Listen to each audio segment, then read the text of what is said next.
Hello दोस्तों, कैसे हैं आप सब। स्वागत है आपका मेरे नए वीडियो में। दोस्तों, पिछले वीडियो में हमने 20 तक क्वेश्चन कर लिया था। अब इस वीडियो में हम आगे का क्वेश्चन करने वाले हैं और यह क्वेश्चन भारत में शिक्षा का विकास चैप्टर से हम शुरू करने वाले हैं। तो चलिए बढ़ते हैं क्वेश्चन नंबर 21 के साथ। क्वेश्चन नंबर 21 कहता है कि 1817 में कलकत्ता में हिंदू कॉलेज की स्थापना किसने की थी। तो 1817 ईस्वी में कलकत्ता में जो है हिंदू कॉलेज की स्थापना डेविड हेयर के द्वारा की गई थी और राजा राम मोहन राय के द्वारा किया गया था। तो इसका सही आंसर आप लोगों को ऑप्शन नंबर बी हो जाएगा, डेविड हेयर और राजा राम मोहन राय ने। चलिए इसके व्याख्या के ऊपर थोड़ा सा ध्यान दे देते हैं। तो आप इसका व्याख्या यहाँ पर देख सकते हैं कि 1817 में कोलकाता में हिंदू कॉलेज की स्थापना राम मोहन राय एवं डेविड हेयर ने की थी। हिंदू कॉलेज वर्तमान में प्रेसिडेंसी विश्वविद्यालय के रूप में जाना जाता है। तो इस पॉइंट को आप अपने कॉपी में नोट कर लीजिएगा, क्योंकि यह पॉइंट पूछा जा सकता है कि हिंदू कॉलेज की स्थापना कब हुई थी। तो 1817 ईस्वी में हुई थी और किसके द्वारा की गई थी, तो राम मोहन राय और डेविड हेयर के द्वारा। बढ़ते हैं अगले क्वेश्चन की तरफ। तो अगला क्वेश्चन है,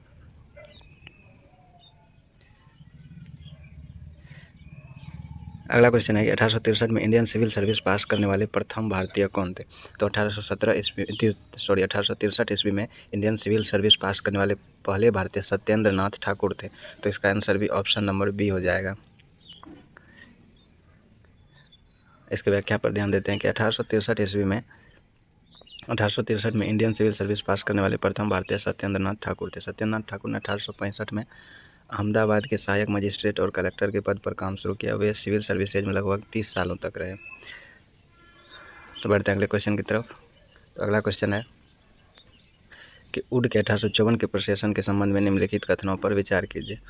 तो 1854 का जो वुड प्रोसेसन था उसमें क्या था, तो इसने उच्च अध्ययन के लिए शिक्षा के माध्यम के रूप में अंग्रेजी की सिफारिश की। इसने महिला शिक्षा और व्यावसायिक प्रशिक्षण पर जोर दिया। तो ये दोनों कथन सही है। तो इसका सही आंसर ऑप्शन नंबर सी हो जाएगा। ऑप्शन सी इसका सही आंसर होने वाला है। देख लीजिए, इसका आंसर सी है और यह इसका व्याख्या दिया हुआ है कि वुड के 1854 के प्रोसेसन के संबंध में सिफारिशें निम्न थी। तो पहले तो इसमें उच्च अध्ययन के लिए शिक्षा के माध्यम के रूप में अंग्रेजी की सिफारिश की तथा विद्यालय स्तर पर शिक्षा का माध्यम देसी भाषाओं को बनाए रखने का सुझाव दिया।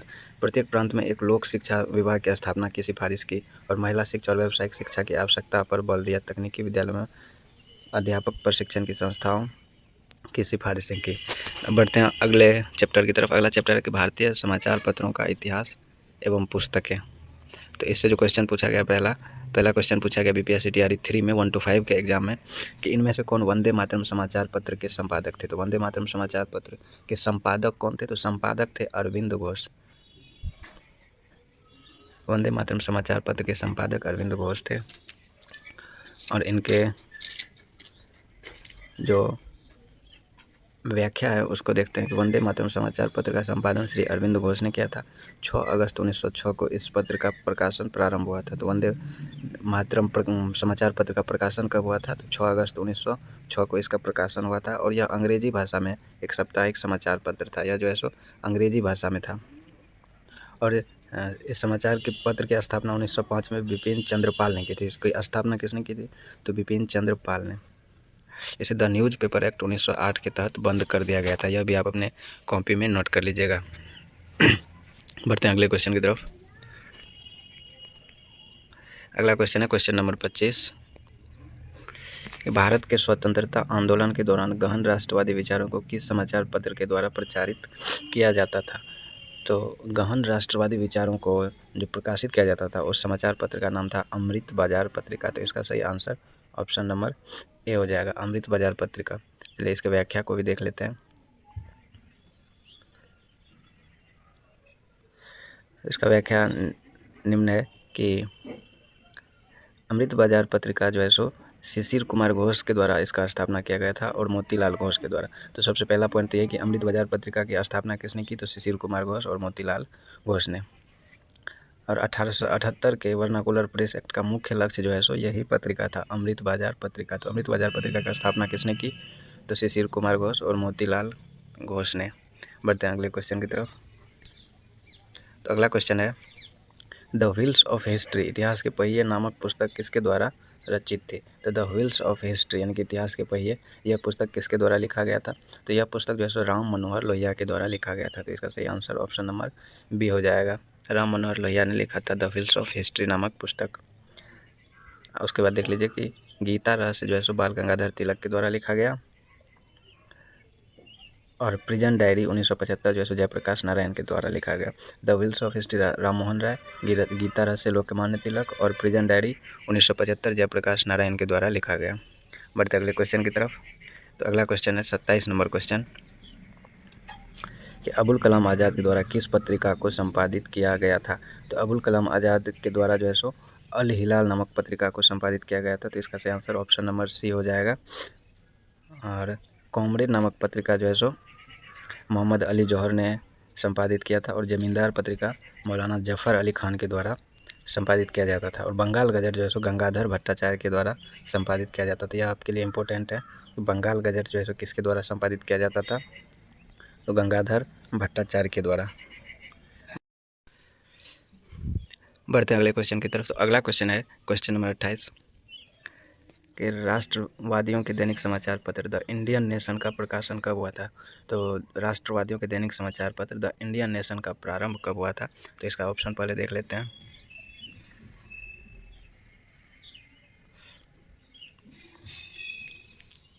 इसका ऑप्शन है 1930, 31 और 1940। तो इसका प्रकाशन जो है 1931 ईस्वी में किया गया था।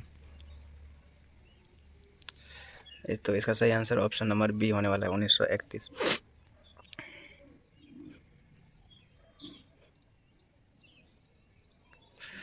यहाँ पर देख सकते हैं कि राष्ट्रवादी दैनिक समाचार पत्र द इंडियन नेशन का प्रकाशन 1931 ईस्वी में हुआ था। इसका प्रकाशन पटना से किया जाता था। तो यह इंपॉर्टेंट हो सकता है कि राष्ट्रवादी दैनिक समाचार पत्र द इंडियन नेशन का प्रकाशन कहाँ से किया जाता था। तो इसका प्रकाशन पटना से किया जाता था। बढ़ते हैं अगले क्वेश्चन की तरफ। तो अगला क्वेश्चन है कि बंगाल व बिहार के नील कृषकों की दशा का वर्णन करते हुए नील दर्पण नाटक किसके द्वारा लिखा गया था। तो नील दर्पण नाटक जो है सो दीनबंधु मित्र के द्वारा लिखा गया था। तो इसका सही आंसर ऑप्शन नंबर सी हो जाएगा। नील दर्पण नाटक किसके द्वारा लिखा गया था, तो दीनबंधु मित्र के द्वारा लिखा गया था। नील दर्पण दीनबंधु मित्र की रचना है, जो कब लिखा गया था, तो यह 1860 ईस्वी में लिखा गया था। यह 1860 में प्रकाशित हुई थी। इसमें नील आंदोलन का विस्तृत वर्णन मिलता है। तो नील दर्पण दीनबंधु मित्र की रचना है। प्रख्यात बांग्ला नाटककार दीनबंधु मित्र द्वारा रचित नील दर्पण वर्ष 1860 में प्रकाशित हुई थी। इसमें नील आंदोलन का विस्तृत वर्णन मिलता है। बढ़ते हैं अगले क्वेश्चन की तरफ। तो अगला क्वेश्चन है कि द इंडिया डिवाइडेड नामक पुस्तक किसके द्वारा लिखा गया। तो इंडिया डिवाइडेड नामक पुस्तक डॉक्टर राजेंद्र प्रसाद ने लिखा था। इसका सही आंसर ऑप्शन नंबर बी हो जाएगा। इंडिया डिवाइडेड नामक पुस्तक किसने लिखा था, तो डॉक्टर राजेंद्र प्रसाद के द्वारा लिखा गया था। दोस्तों, यह क्वेश्चन जो है सो बीपीएससी के पिछले एग्जाम्स में पूछे गए क्वेश्चंस का यह एक सीरीज़ है, और इसमें जो भी पॉइंट हैं, जो भी क्वेश्चन पूछे गए हैं, उनसे रिलेटेड क्वेश्चंस या वैसे ही क्वेश्चंस आपके आने वाले एग्जाम्स में भी पूछे जाएंगे। और बहुत से क्वेश्चंस प्रीवियस ईयर भी रिपीट होते हैं। तो आपके लिए यह सेशन बहुत ही महत्वपूर्ण है। आप वीडियो को लाइक कीजिए। बढ़ते हैं अगले क्वेश्चन की तरफ। तो अगला क्वेश्चन है यंग इंडिया पत्रिका का संपादन किसने किया। तो यंग इंडिया जो है सो महात्मा गांधी के द्वारा संपादित किया जाता था। तो इसका सही आंसर ऑप्शन नंबर बी हो जाएगा। यंग इंडिया का संपादन किसके द्वारा किया जाता था, तो महात्मा गांधी के द्वारा। यंग इंडिया पत्रिका का संपादन महात्मा गांधी ने किया था। साप्ताहिक पत्रिका यंग इंडिया का प्रयोग महात्मा गांधी द्वारा अपनी विचारधारा, सत्याग्रह और अहिंसा के प्रचार के लिए किया जाता था। बढ़ते हैं अगले क्वेश्चन की तरफ। अगला क्वेश्चन है हुंकार हिंदी साप्ताहिक पत्रिका के प्रकाशन से कौन संबंधित है। तो हुंकार हिंदी साप्ताहिक पत्रिका का प्रकाशन किसने किया था। तो इसमें जो है यमुना काजी, राहुल सांकृत्यायन और शाहजानंद सरस्वती, यह तीनों इससे संबंधित है। तो इसका सही आंसर ऑप्शन नंबर डी हो जाएगा, एक से अधिक। जैसा कि आप देख सकते हैं यहाँ पर कि 1940 में हुंकार नामक साप्ताहिक पत्रिका के प्रकाशन से यमुना काजी, राहुल सांकृत्यायन और शाहजानंद सरस्वती संबंधित थे। राहुल सांकृत्यायन इसके संपादक थे। अगर यह पॉइंट आपके लिए इम्पोर्टेंट है कि साप्ताहिक पत्रिका हुंकार का संपादन किसके द्वारा किया जाता था, तो इसका सही आंसर राहुल सांकृत्यायन हो जाएगा। हुंकार साप्ताहिक पत्रिका का संपादन राहुल सांकृत्यायन के द्वारा किया जाता था। बढ़ते अगले क्वेश्चन की तरफ।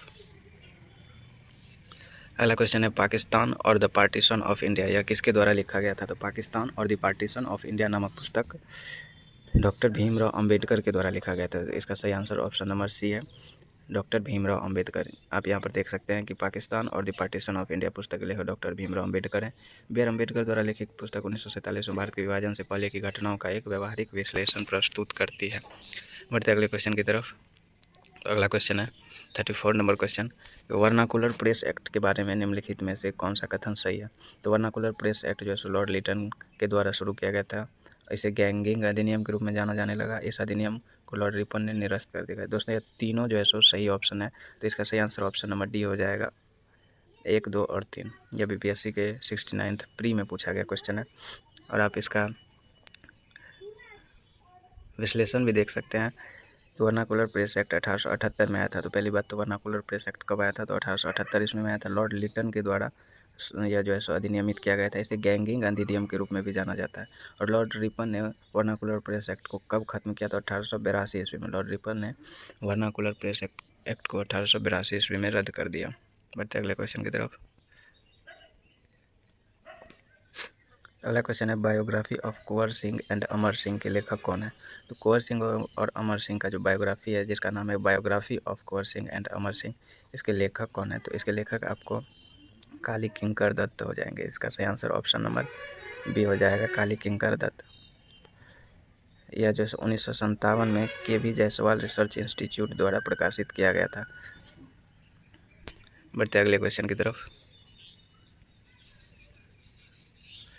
क्वेश्चन नंबर 36 है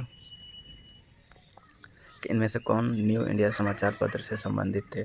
तो महात्मा गांधी। न्यू इंडिया का प्रकाशन महात्मा गांधी के द्वारा, और सॉरी, यहाँ न्यू इंडिया पूछा जा रहा है, यंग इंडिया नहीं। यंग इंडिया से महात्मा गांधी संबंधित थे और न्यू इंडिया से एनी बेसेंट संबंधित थी। तो न्यू इंडिया का प्रकाशन एनी बेसेंट के द्वारा किया जाता था। ज्ञातव्य है कि कॉमनवेल्थ पत्रिका का संपादन तथा 1916 मद्रास में all India home rule league की स्थापना एनी बेसेंट के द्वारा की गई थी। तो all India home rule league की स्थापना 1916 में की गई थी एनी बेसेंट के द्वारा, और न्यू इंडिया तथा कॉमनवेल्थ पत्रिका एनी बेसेंट के द्वारा चलाई जाती थी। बढ़ते हैं अगले क्वेश्चन की तरफ। अगला क्वेश्चन है पुस्तक the beautiful tree indigenous Indian education in the 18th century किसने लिखी? तो यह जो है धर्मपाल के द्वारा लिखा गया था। The beautiful tree indigenous Indian education in the 18th century, यह धर्मपाल के द्वारा लिखा गया था। ऑप्शन नंबर ए इसका सही आंसर हो जाएगा।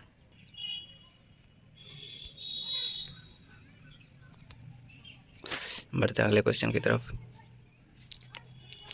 अगला क्वेश्चन है मोंटेस्क्यू ने सरकार के अंतर्गत विधायिका, कार्यपालिका और न्यायपालिका के मध्य शक्तियों का विभाजन निम्नलिखित में से अपनी किस पुस्तक में प्रस्तावित किया था? तो इसका सही आंसर हो जाएगा option number A, the spirit of the laws. बढ़ते हैं अगले क्वेश्चन की तरफ।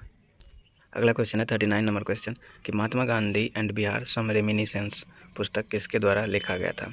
तो महात्मा गांधी एंड बिहार पुस्तक जो है डॉक्टर राजेंद्र प्रसाद के द्वारा लिखा गया था। तो इसका सही आंसर ऑप्शन नंबर बी हो जाएगा, डॉक्टर राजेंद्र प्रसाद। इसका व्याख्या आप देख लीजिए कि Mahatma Gandhi and Bihar some reminiscences पुस्तक जो है भारत के प्रथम राष्ट्रपति डॉक्टर राजेंद्र प्रसाद ने लिखी है, और उनके द्वारा लिखी गई कुछ अन्य बुक भी जो है जो आपके लिए बहुत ही महत्वपूर्ण है। तो वह बापू के कदमों में बाबू, यह डॉक्टर राजेंद्र प्रसाद के द्वारा लिखा गया। उसके बाद इंडिया डिवाइडेड, जो यह भी डॉक्टर राजेंद्र प्रसाद के द्वारा लिखा गया। और है सत्याग्रह एट चंपारण, यह डॉक्टर राजेंद्र प्रसाद के द्वारा लिखा गया। तो यह एक महत्वपूर्ण पॉइंट है जिसे आप अपने कॉपी में ज़रूर नोट कर लीजिए।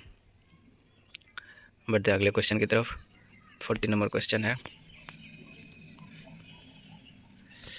कि निम्नलिखित युग्मों में से कौन सा युग्म जो है सही सुमेलित नहीं है? एडवोकेट ऑफ इंडिया दादा भाई Naoroji, young India Mahatma Gandhi, Indian Spectator Surendra नाथ बनर्जी, इनमें से एक से अधिक। तो कौन सा सही सुमेलित नहीं? तो इनमें सिर्फ एक जो यंग इंडिया सही सुमेलित है, बाकी दोनों जो है गलत है। तो इसका सही आंसर ऑप्शन नंबर डी हो जाएगा।